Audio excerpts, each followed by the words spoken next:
성경 말씀은 출애굽기 7장 8절에서 13절입니다. 여호와께서 모세와 아론에게 말씀하여 이르시되 바로가 너희에게 이르기를 너희는 이적을 보이라 하거든 너는 아론에게 말하기를 너희 지팡이를 들어서 바로 앞에 던지라 하라. 그것이 뱀이 되리라. 모세와 아론이 바로에게 가서 여호와께서 명령하신 대로 행하여 아론이 바로와 그의 신하 앞에 지팡이를 던지니 뱀이 된지라. 바로도 현인들과 마술사들을 부르매 그 애굽 요술사들도 그들의 요술로 그와 같이 행하되 각 사람이 지팡이를 던짐에 뱀이 되었으나 아론의 지팡이가 그들의 지팡이를 삼키니라. 그러나 바로의 마음이 완악하여 그들의 말을 듣지 아니하니 여호와의 말씀과 같더라. 아멘. 이 시간에는 기적이 우리에게 있어서 어떤 의미가 있는가에 대해서 말씀을 드리겠습니다. 신약 성경을 보면 예수님을 통해서 나타난 기적이 하늘 문을 열고 기적을 쏟아 부으신 것처럼 그렇게 수많은 기적을 우리가 볼 수가 있습니다. 많은 사람들은 예수님을 믿게 되면서 구약 성경을 먼저 읽지 않고 대부분 신약 성경을 먼저 읽습니다. 그러면서 하는 이야기가 예수님의 그 기적을 보면 비과학적에서 도저히 믿기가 곤란하다고 표현을 합니다. 20세기 독일의 신학자 불트만은 그 독일의 유명한 신학자였죠. 보네포가 나타나기 전까지 그의 영향력이 유럽을 휩쓸기 전까지는 이 유럽 신학계의 판도를 지배하던 사람이었습니다. 근데 이 볼트만은 성경의 메시지를 이대로는 현대인들이 이해하기가 어렵다 하여서 현대인의 그 사고 체계에 이 성경 메시지를 바꾸기로 한 것입니다. 그래서 그 성경 그 말씀을 현대인들의 이 말하자면 사고 체계에 맞도록 딱 다른 걸로 덧입힌 거예요. 리모델링처럼 이렇게 덮은 것입니다. 그래서 하려고 보니까 제일 걸림돌이 뭐였었냐면 신약 성경이었습니다. 거기가 기적이 워낙 많이 나타나 있기 때문에 불트만이 이걸 어떻게 바꾸나 하고 생각을 했습니다. 그리고 현대 의학으로는 아프면은 다 병도 고칠 수 있고 또 그 놀라운 과학 기술의 발달로 인공위성을 가지고 행성에까지 갈 수 있는 그러한 시대인데 이 기적을 어떻게 하나 하다가 자기가 그것을 전부 신화로 말하자면 바꿔서 사람들에게 선포를 했습니다. 그래서 불트만이 신약 성경에서 보는 악마나 영의 세계 같은 것은 이 현대인들이 도저히 이해할 수 없는 것이다. 해서 전부 다 신화로 치부를 했습니다. 그렇지만 성경의 기적은 단순한 호기심을 충족시키기 위한 것이 아니고 하나님께서 전능하신 능력으로 원수들을 치시고 당신 영광을 드러내신 것을 지금 뜻하고 있습니다. 자, 우리가 성경에 나타난 표적과 기사를 통해서 무엇을 깨달을 수가 있는가? 첫 번째는 하나님께서 살아계신과 그분의 영광을 드러내는 것을 알 수가 있습니다. 자, 오늘 성경 말씀을 보면 그 바로 전에 7장 초입에 보면은 하나님께서 모세를 통해서 세 가지 기적을 보이십니다. 모세가 절대 애굽에 들어가려고 하지를 않습니다. 두려워하기 때문에 자기가 일단 이스라엘 백성들을 설득시키는 것마저도 두려워하니까 하나님께서 이걸 가서 이스라엘 백성들한테 보여줘라. 그러면은 나 여호와께서 너를 통해서 하는 이야기인 거를 그들이 믿고 너를 따르게 될 것이다 하면서 세 가지 기적을 보여주시는데 그중에 첫 번째 기적이 모세의 지팡이가 뱀이 되도록 하시고 그 뱀이 된 것의 꼬리를 잡으면 다시 지팡이로 변하게끔 하는 그 기적을 보여주십니다. 이 표적은 하나님께서 당신의 자녀를 사탄의 세력으로부터 보호하실 수 있는 분이시다. 그만큼 능하신 분이시라는 것을 보여주고 있습니다. 두 번째 기적은 모세에게 너 그 옷에다가 가슴에다 손을 넣어봐라. 그래가지고 꺼내서 보니까 나병이 걸려가지고 있죠. 다시 또 넣었다가 꺼내봐라. 그러니까 그 나병이 깨끗하게 낫는 것입니다. 이것은 뭔가 하나님께서 우리를 저주로부터 회복시키고 당신 아들의 형상으로 회복되기를 원하신다는 뜻입니다. 세 번째 기적은 지금 나일강의 그 물을 떠서 이렇게 부으라고 그러죠. 그러면은 그 물이 피가 될 것이다. 이것은 하나님 저주의 모습입니다. 하나님께서는 이스라엘 백성들에게 앞의 그 두 가지 표적, 그 표적을 보여주었는데도 믿지 않고 이 세 번째 표적까지 이제 말하자면 보여주기를 원해서 이걸 가지고도 믿지 않는 사람, 나일강은 물을 퍼가지고 이렇게 부었는데도 피가 돼도 믿지 않는 사람, 그런 사람들은 애굽인들과 마찬가지로 멸망시킬 것이다. 어떤 표적을 보아도 믿지 않는 그 사람들은 하나님 말씀 자체를 부인하기 때문에 반드시 애굽인들과 함께 멸망시키겠다는 것입니다. 그래서 앞의 두 가지 표적은 첫 번째, 두 번째 그 기적은 다시 회복이 됐어요.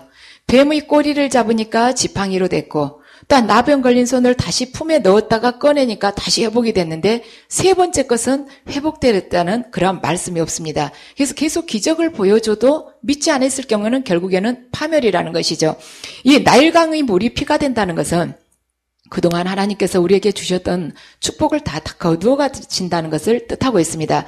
그래서 하나님께서는 모세에게 처음에 두 가지 표적을 보여주셨지만 그래도 믿지 않는 자들에게는 결국 그동안 주셨던 물질의 복, 건강의 복, 자녀에게 내려주신 그 축복, 그 모든 것을 거둬가신다는 것입니다. 우리 생각에는 하나님이 한없이 사랑이실 것 같지만 완악하게 끝까지 고집을 부리는 자에게는 이러한 저주를 내리시는 것도 하나님이 일하시는 방법이라는 것을 지금 뜻하고 있습니다. 출애굽기 7장 9절에서 10절을 보면 바로가 너희에게 이르기를 너희는 이적을 보이라 하거든 너는 아론에게 말하기를 너의 지팡이를 들어서 바로 앞에 던지라 하라. 그것이 뱀이 되리라. 자, 이것이 이 9절에서 10절이 뜻하는 바가 뭐가 있을까? 자, 처음에 하나님께서 모세에게 네가 손에 들고 있는 그 지팡이를 한번 던져보라 그랬습니다. 그러니까 모세의 지팡이가 뱀이 됐죠. 그런데 지금 이번에는 모세에게 말씀을 일러주십니다. 너는 아론에게 말하기를 아론 당신이 가지고 있는 그 지팡이를 바로 앞에 던져라. 이렇게 말을 시키라는 것입니다. 그러면 그것이 뱀이 될 것이다. 이것은 뭔가 권능이라는 것은 하나님의 것이라는 것입니다. 모세의 것도 아니고 아론의 것도 아니라는 것이에요. 그래서 우리 말하자면 능력자들이 하나님으로부터 능력을 받지만 그건 내 것이 아니라는 것입니다. 그래서 내 것이 아니고 오직 하나님으로부터 그 모든 것이 내려온다는 것이죠. 항상 내 안에 있는 것이 아니에요. 우리는 기도를 하면서 그분으로부터 구하라는 것입니다. 내 안에 언제든지 있으면서 내 마음대로 쓸 수 있는 것이 아니라는 것입니다. 내 것이 아니라는 것이죠. 하나님의 것이라는 것입니다. 두 번째는 모세의 지팡이든 아론의 지팡이든 하나님께서 하라 하실 때 했을 때는 뱀이 됐어요. 그것은 하나님께서 그 무엇을 가지고도 당신 뜻을 이룰 수 있다는 것. 그러니까 이 볼펜을 가지고도 뱀을 만들 수가 있고 아니면 다리를 지금 절고 있는데도 그 사람한테 날개를 줘서 날수게 할 수도 있고 지금은 사업이 바닥을 친 것처럼 완전히 망해 있지만 한순간에 그를 일으켜 세울 수도 있고 또한 재산이 많다고 남 앞에서 거드름 피우는 사람 3대 4대까지 계속 한없이 물려줄 수 있을 것 같처럼 그렇게 말하자면 자신을 내세우는 그 자를 하루아침에 말하자면 땅바닥에서 맨몸으로 뒹굴 수 있게도 하시는 분이라는 것입니다. 그래서 우리는 하나님께 그러죠. 이것을 하면 좋을까요? 저것을 하면 좋을까요? 하고 많이 하나님께 그 뜻을 묻습니다. 그런데 하나님은 그것이 아니라는 거예요. 모세의 지팡이를 던지든 아론의 지팡이를 던지든 내 뜻에 순종하고 행할 때는 어떻게든 내가 아름답게 내 뜻을 이루리라. 그렇게 말씀을 하십니다. 그리고 또한, 하나님께서 모세에게 시키죠. 너는 아론에게 말하기를, 아론 당신이 그 지팡이를 들어서 바로 앞에 던지라. 그러면 그것이 뱀이 되리라. 그렇게 전하라고 하셨습니다. 아론이 직접 이걸 탁 던졌어요. 바로 앞에. 그러니까 그 순간에 뱀이 된 것입니다. 능력이 임한다는 것은 순간이라는 것입니다. 능력이 임하는 것도 순간이지만 떠나는 것도 순간인 것이에요. 그래서 우리가 성결한 삶을 살아가면서 그 귀한 능력이 항상 내 안에 임하고 또한 나를 통해서 그분께서 원하시는 그 온전한 이 땅의 영광이 그대로 이루어지기를 원하고 바른 삶을 살아갈 때 내가 하나님의 형상대로 살아가는 그러한 자로서 삶을 매듭지을 수 있다는 것입니다. 그래서 능력이 임하는 것이 한순간이듯 떠나는 것도 한순간임을 깨닫고 항상 겸손하고 나는 말은 막대기에 불과하다 하고 살아갈 때 우리는 결코 넘어지지 않을 것입니다. 자, 기적은 먼저 하나님의 살아계신과 하나님의 능력을 그분의 그 영광을 드러낸다고 말씀을 드렸습니다. 두 번째는 기적은 믿음과 불신앙을 드러냅니다. 누가복음 5장 8절을 보면 시몬 베드로가 이를 보고 예수의 무릎 아래 엎드려 가로되 주여 나를 떠나소서 나는 죄인이로소이다. 예수님께서 배에 오르셔서 많은 사람들을 군중들을 가르치셨습니다. 그리고는 시몬에게 그랬어요. 너 그물을 내려서 고기를 잡아라 하고 시몬에게 명하시니 시몬이 제가 밤새껏 그물을 들여봤지만 단 한 마리도 잡지 못했습니다 하고 이야기를 했습니다. 그러니까 예수님께서 저쪽에다가 그물을 내리라고 그랬습니다. 그러니까 시몬이 뭐라고 그러냐면 제가 주님의 말씀에 의지하여서 당신의 말씀에 제가 의지해서 그물을 내리겠습니다 하고 순종을 하니 그물이 터질 정도로 많은 고기가 잡히게 됐습니다. 그러니까 배가 가라앉을 정도로 그 고기가 많았어요. 그러니까 이 기적에 대해서 베드로가 어떻게 반응을 했는가? 주여 저는 죄인입니다. 저를 떠나가 주십시오 하고 베드로가 예수님 앞에 무릎을 꿇었습니다. 예수님께서는 베드로가 밤새 고기를 한 마리도 못 잡았는데 당신께서 명하실 때 그쪽에 그물을 들여서 배가 가라앉을 정도로 많은 고기를 잡게 되자 예수님께서 베드로를 책망하지 않았습니다. 야, 이 거짓말쟁이야. 이렇게 많은데 뭘 못 잡아. 너 게으름 피웠지. 밤새 하기는 뭐래. 그래서 핑계대고 있어. 하기 싫으니까. 이렇게 책망을 하지 않았어요. 너가 옛날부터 죄가 많더니 밤새도 나 안 될 줄 알았어. 이렇게도 말씀하시지 않았습니다. 예수님께서 베드로의 죄를 책망하시지 않았지만 베드로는 자기가 죄인이라고 떠나달라고 했습니다. 베드로가 금방 한 것은 뭐냐면 고기만 잡았습니다. 그렇다면 그가 왜 자신이 죄인이라는 것, 자기가 죄가 많은 사람이라는 걸 깨달았는가? 그 답은 기적 속에 있습니다. 하나님의 권능은 우리의 죄를 드러내는 법입니다. 그런데 마귀도 여기 보면 애굽의 술사들도 막대기를 가지고 뱀이 되도록 그렇게 기적을 일으켰다고 그러죠. 마귀도 기적을 충분히 일으킵니다. 근데 마귀가 일으킨 기적하고 하나님께서 일으키신 기적하고 뭐가 차이가 있는가? 마귀가 일으킨 기적을 통해서는 그 누구도 회개를 하지 않는다는 것입니다. 그래서 하나님의 그 권능을 보고 인간은 회개를 하게끔 무릎을 꿇게끔 그리고 내가 죄인이라는 것을 고백하게끔 한다는 것입니다. 그다음 세 번째, 기적은 인간을 하나님께 순종하도록 돕습니다. 로마서 15장 18절에서 19절을 보면 사도 바울이 한 이야기입니다. 그리스도께서 이방인들을 순종케 하기 위하여 나로 말미암아 말과 일이며 표적과 기사의 능력이며 성령의 능력으로 역사하신 것 외에는 내가 감히 말하지 아니하노라. 이 일로 인하여 내가 예루살렘으로부터 두루 행하여 일루리고까지 그리스도의 복음을 편만하게 전하였더라. 이 마지막에 있는 편만하게 전하다, 편만하다. 이 말은 말하자면 두루 넓게 전했다는 그 뜻이 아니고 면적이 넓었다는 뜻이 아니고 성령의 하나님의 말씀과 그 권능으로 충만하게 전했다는 뜻입니다. 말씀과 권능이 함께 그들에게 임해서 그들이 하나님의 권능을 보고 하나님의 말씀을 믿게 됐고 거기에서 하나님께서 당신의 뜻을 이루셨다는 것이 바로 지금 여기에서 뜻하는 편만하다는 의미입니다.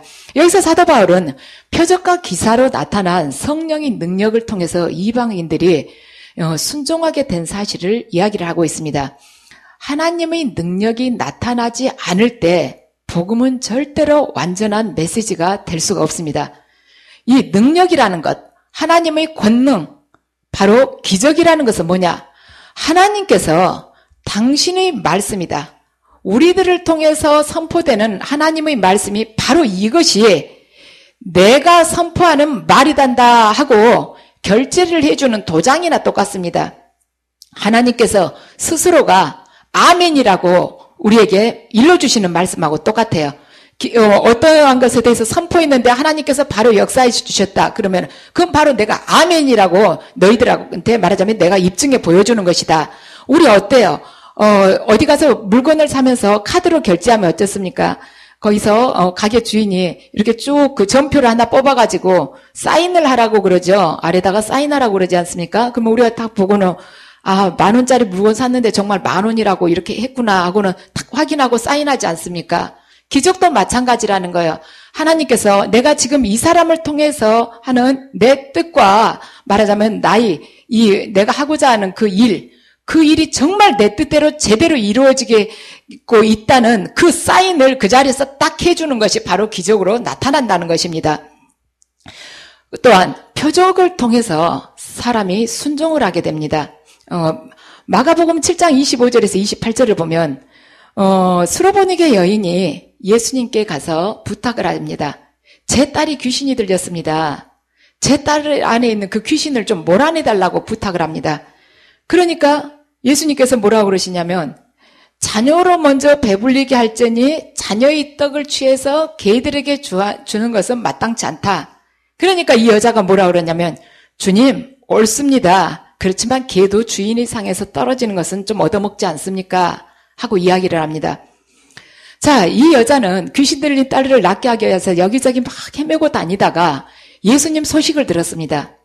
그분께서 이러이러한 복음을 전하시고 그분께서 이렇게 기적적으로 수많은 자들을 낫게 해주셨다는 그런 기적이 많이 행해지고 있다는 것을 들었어요. 그래서 그러면 귀신 들린 내 딸이 나을 약이라고는 없는데 그분께 의지해서 한번 내 딸이 치유를 받아보자 하고 예수님께 부탁을 하니까 예수님께서 뜻밖에도 자녀의 떡을 취해서 개를 주지는 못한다 하고 말씀을 하십니다. 그러면서 예수님께서 나는 이스라엘을 위해서 왔다. 아직 나 이스라엘 다 도울지도 못했다. 아직 이스라엘 사람을 다 구원하지도 못했다. 그런데 이방 사람에게까지 지금 해주게 생겼느냐. 내가 거기까지는 갈 수가 없다. 이방 사람한테는 못 해준다. 특히나 이방 여자는 더 못 해준다. 이방 여자는 짐승이나 같지 않느냐. 그래서 나 바빠. 이스라엘 사람 하러 가기도 바빠. 가만히 있어. 이렇게 이야기를 하신 거 이런 뜻으로. 그러니까 우리 같으면 화가 탁 날 텐데 이 여자가 뭐라 그러냐면 주여 옳습니다. 그렇게 바로 받아들이는 거예요.